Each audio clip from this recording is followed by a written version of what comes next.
Siamo al Palacopron di Sesto dove ci attende il calcio d'inizio della 20ª giornata del campionato di Serie A2, il Città di Sesto per cercare punti importanti per la zona salvezza, il Lecco invece per entrare nel vivo della lotta playoff stura in un dribbling a centrocampo. Qui il regalo per Victor, Joe Victor, si sblocca il match al Palacopron, 1 minuto 8 secondi, il Lecco è già avanti con Joe Victor.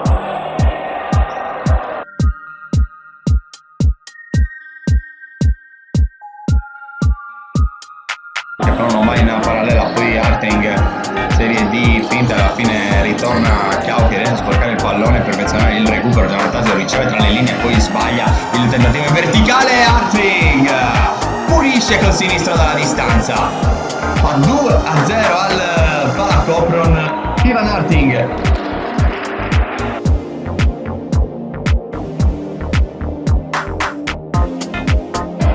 Kleber prova ad alzare la testa, poi palla in parallela per Tubau, la rigioca per Kleber.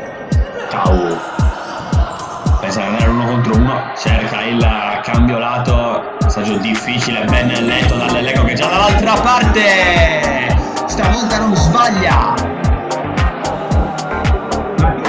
Ariel Picaglio cala il tris, il Lecco 3-0 al Palacopron.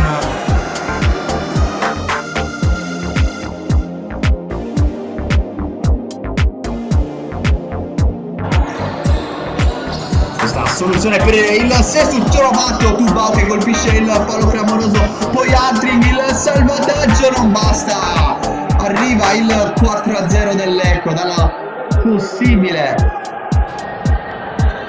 rete del Sesto per riaprirla al 4-0 del Lecco che la chiude.